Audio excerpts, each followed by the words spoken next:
सभी को भावपूर्वक नमस्कार। आइए आज के हम सत्संग में देखते हैं तुलसी विवाह अर्थात शालिग्राम तुलसी पूजन। तो इसका आधारभूत जो शास्त्र है हमारे अनेक ग्रंथों में श्रीमद् विष्णु पुराण, श्रीमद् देवी भागवत, श्रीमद् शिव पुराण, इस ग्रंथों में इस व्रत की महिमा हमें ज्ञात होती है। तो कार्तिक कृष्ण बारस अर्थात प्रबोधनी एकादशी के दूसरे दिन से अर्थात कार्तिक शुक्ल 12 से लेकर तो कार्तिक पूर्णिमा तक ये जो 5 दिन होते हैं, तो यह 5 दिनों में अर्थात कार्तिक एकादशी से लेकर तो कार्तिक पूर्णिमा तक यह 5 दिनों में हम अपने घर में श्री शालिग्राम तुलसी पूजन करते हैं, जिसे हम बोली भाषा में तुलसी विवाह कहते हैं। तो इसका जो इतिहास है वो इस प्रकार से है कि जालंधर नाम का जो दैत्य था और उनकी जो पत्नी थी वो थी वृंदा अर्थात माँ भगवती तुलसी। परंतु माँ भगवती तुलसी के साधना बल, तप बल एवं विष्णु उपासना बल से उनके जो पति थे अर्थात राक्षस जालंधर के चारों ओर कवच निर्माण था। अनेक देवताओं को जालंधर ने छल कपट से तंग कर चुका था, तो भी जालंधर का जो वध है वो नहीं हो पा रहा था। तो भगवान विष्णु ने अपने योग माया से जब लीला की और जब उन्हें ध्यान आया कि तुलसी के साधना बल से जालंधर की रक्षा हो रही है, तब भगवान श्री हरि विष्णु ने जालंधर का एक मायावी रूप धर के केवल तुलसी माता के पास हो गए और उन्होंने केवल तुलसी माता को देखा।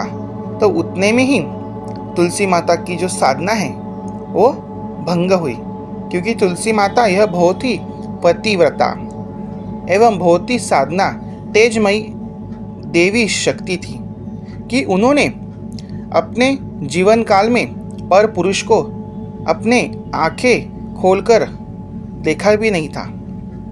तो केवल भगवान विष्णु के जालंधर रूप धारण करने से मतलब पर पुरुष को देखने से जालंधर का वध हो चुका था।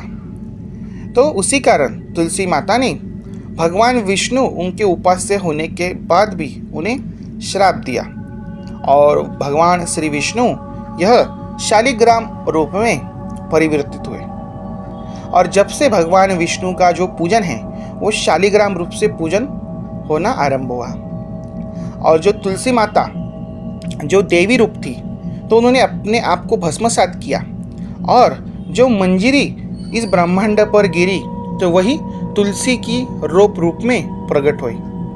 तो ये जो लीला हुई तो भगवान विष्णु ने क्या किया कि तुलसी को अखंड सौभाग्य का व्रत प्रदान करने हेतु अपने दासी अपने चरणों में उन्हें समर्पण किया। अर्थात भगवान विष्णु ने शालिग्राम रूप में तुलसी को अपनी पटरानी रूप में स्वीकार किया।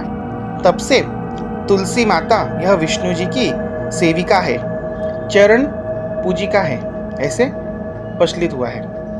और शालिग्राम और तुलसी का विवाह संपन्न करके हम यही भाव जो कथा है उसका स्मरण करते हैं कि हमें सुख समृद्धि ऐश्वर्य देने वाले जो श्री हरि है उनके चरणों में हमें भी लीन होना है। यही उस व्रत का, उस विधि का मुख्य संकल्प हमें ज्ञात होता है।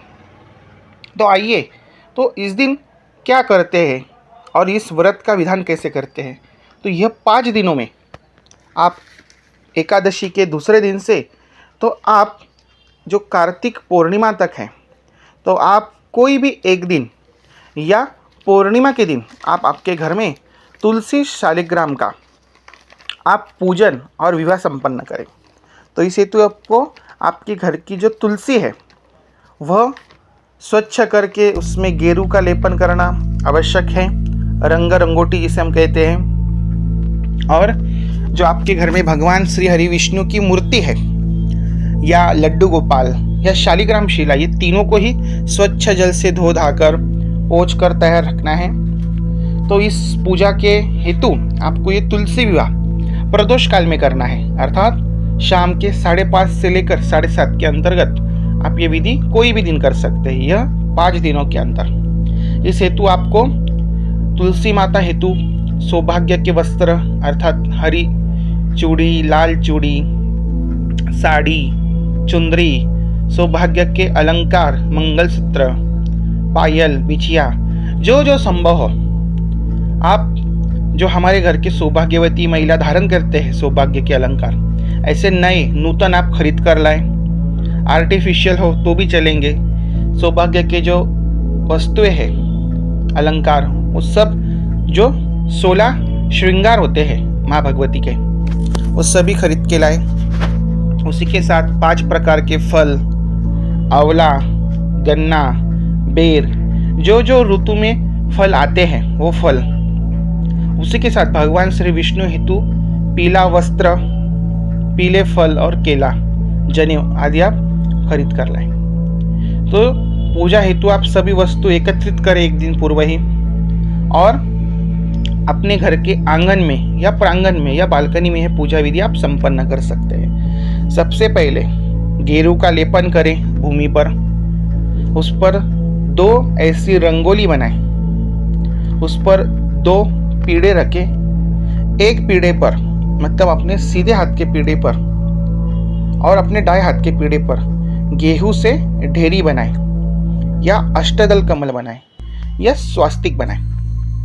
एक पीढ़े पर तुलसी महारानी रखे, अपने दाएं हाथ की तरफ तुलसी महारानी, और अपने सीधे हाथ पर एक पात्र में अर्थात गेहूं भरकर उसके अंदर आप तुलसी रखकर, थोड़ी सी मंजरी रखकर उस पर आप शालिग्राम, भगवान विष्णु जी, भगवान लड्डू गोपाल जी, इन्हें आप स्थापित करें। आमने सामने दोनों को स्थापित करें और भगवान विष्णु जी का चेहरा, कृष्ण जी का चेहरा, शालिग्राम जी का जो चेहरा है वो तुलसी माता की ओर हो, यह ध्यान दें। दक्षिण दिशा छोड़कर ही पूजा की तैयारी करें। अर्थात कैसे करना है आपको, ये जो पूजा है ये उत्तर दिशा की ओर से करना है। तो इस प्रकार से दोनों को आमने सामने करें और दोनों को सबसे पहले हल्दी अर्पण करें। श्री तुलसी शालिग्राम देवताय नमः हरिद्रा समर्पयामि। जो हम विवाह में जो हल्दी की रस्म हम करते हैं वही रस्म पहले हल्दी करना है, बाद में 5 बार हल्दी चढ़ाए, बाद में 5 बार दोनों को ही तेल चढ़ाए। श्री तुलसी शालिग्रामे नमः तेलम समर्पयामि। बाद में दोनों को पंचामृत से छिड़क कर अभिषेक करें। बाद में विष्णु जी, कृष्ण जी, शालिग्राम जी को तांबे की थाली में लेकर पंचामृत से दक्षिणावर्ती शंख में पंचामृत भरकर ओम नमो नारायणाय बोलकर अभिषेक करें पंचामृत शुद्ध जल से। बाद में तुलसी जी का भी शुद्ध पंचामृत से जल से थोड़ा सिंचन कर अभिषेक करें। बाद में दोनों को ही चंदन का, कुमकुम, हल्दी का तिलक करें। तुलसी जी को अक्षत चढ़ाए और विष्णु जी को तुलसी का दल चढ़ाए। बाद में धूप दिखाए, दीप दिखाए, जो फल मेवा नैवेद्य है वह आप निवेदित करें। बाद में तुलसी जी को जो 16 श्रृंगार के जो वस्तुएं आपने लाई थी वो उनके चरणों में अर्पण करें। अर्पण करने के बाद आप उन्हें बाद में वो जो वस्तुएं हैं आप तुलसी माता को अलंकृत कर सकते हैं, अर्थात चुनरी उड़ा दें, तुलसियों में चूड़ियाँ, बिछिया, पायल, मंगलसूत्र अर्पण कर दें। बाद में विष्णु जी को पीला वस्त्र, जनेऊ, उनके जो वस्त्र होंगे छोटे, मोती की माला, मुकुट, फेटा, वो पहना दे तीनों को ही, शालिग्राम जी, विष्णु जी, कृष्ण जी को। तो यहाँ पे उनका पंच उपचार से पूजन होता है। बाद में विवाह पूजन करना है। उनके सामने एक छोटा सा होम जलाए देशी गाय के गोबर के उपलों का, और 7 बार ओम वृंदावने स्वाहा, इस मंत्र से देसी गाय के घी की आहुति दे। 7 बार ओम विष्णवे स्वाहा बोलकर आहुति दे, ये होम संपन्न होता है। बाद में मंगलसूत्र में हल्दी कुमकुम भरकर कृष्ण जी के तरफ से तुलसी महारानी को अर्पण करें। बाद में तुलसी महारानी जी के तरफ से कृष्ण जी को मूली का धागा अर्पण करें। बाद में दोनों को ही थोड़ी सी हल्दी, थोड़ा सा कुमकुम लगाएं और बाद में तुलसी जी को सिंदूर अर्पण करें। बाद में तुलसी से लेकर श्री विष्णु कृष्ण शालिग्राम जी को ऐसे जनेऊ से दोनों को ही बांध देना है, मतलब ऐसे गले में पहना देना है, तुलसी जी के गले से लेकर श्री हरि विष्णु जी के गले तक। और फिर 7 बार आपको क्या बोलना है, शुभम भवतु विवाह समर्पयामि या शुभ लग्न सावधान, यह 7 बार बोलकर श्री हरि विष्णु जी पर, तुलसी जी पर गेहूँ और पुष्पों की अर्चना करना है।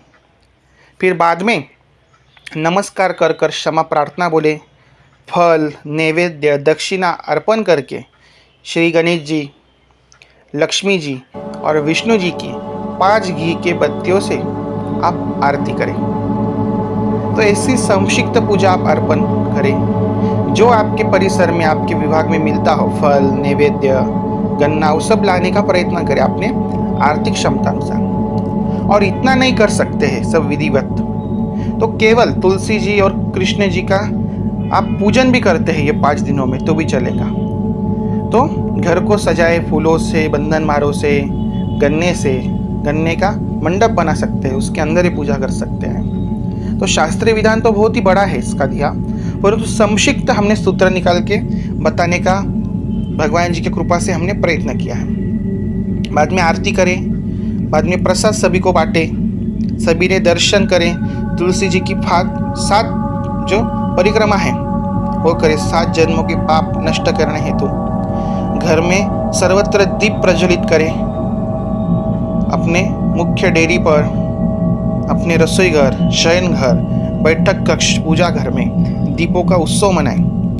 घर को दीपों से, पुष्पों से, रंगोली से सजावट कर कर आप तुलसी वृंदावन का विवाह कर सकते हैं। और रात्रि में जागरण करके तुलसी के निकट ओम नमो भगवते वासुदेवाय इस मंत्र का जाप करें, इससे आयु लक्ष्मी सुख समृद्धि की प्राप्ति होती है। तो ये विधान हमने देखा।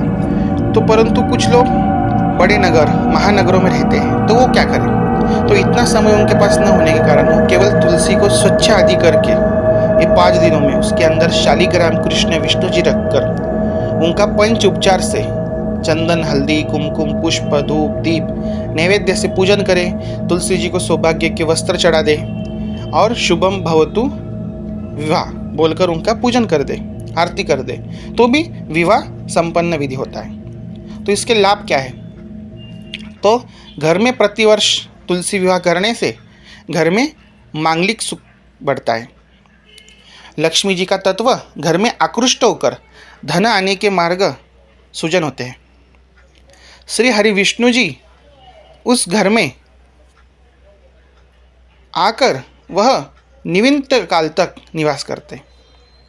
वास्तु देवता प्रसन्न होकर शुभ मंगल आशीर्वाद देते हैं और हमारे घर में जो भी विवाह योग्य वर वधु व्यक्ति हो तो उनके विवाह शीघ्र ही होते हैं। तो इसके लाभ हमारे ग्रंथों में बताए हैं। तो इस दिन का कुछ प्रमुख उपाय है। जब भी आपके घर में तुलसी विवाह संपन्न होगा तो जो गेहूं और पुष्प आपने चढ़ाए थे दूसरे दिन वो संभाल कर थोड़े से रखें और अपने घर में जिनका भी विवाह नहीं हो रहा है ऐसे व्यक्ति पर ओम नमो भगवते वासुदेवाय बोलकर 3 बार वो छिड़क दे। ये पहला उपाय ग्रंथों में मिलता है गेहूं और पुष्पों का।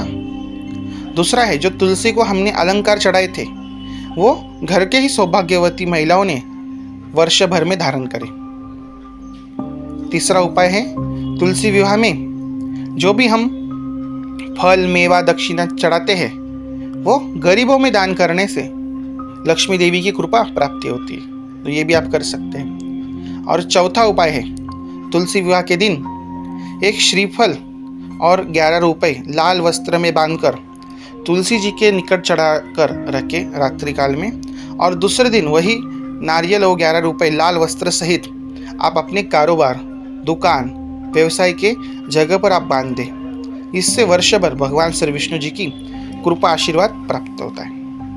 तो ऐसे कुछ ये उपाय भी हमारे ग्रंथों में मिलते हैं तुलसी विवाह के संपन्न। और जिनका विवाह नहीं हो रहा है वो तुलसी विवाह के दिन अवश्य उपस्थित रहकर प्रार्थना पूजन में सहभाग ले और प्रार्थना करे, तो उनका विवाह निश्चित ही अगले वर्ष तक संपन्न होता है, ऐसे हमने देखा है। तो इस प्रकार से आप जो संभव है तुलसी विवाह अपने घर में स्वतंत्र रूप से आप मनाने का प्रयत्न करें, और घर में जितने भी तुलसी हो सभी को ही आप पूजे में रख सकते हैं और सभी का ही विवाह आप एकत्रित रूप से कर सकते हैं। इस संबंधित कोई भी शंका प्रश्न हो तो आप हमारे जो शोध सेंटर है वहाँ पर आप संपर्क कर सकते हैं। हमारा संपर्क क्रमांक है 9890700968। नमस्कार। सभी को तुलसी विवाह यह महापर्व की हार्दिक शुभकामनाएं। नमस्कार।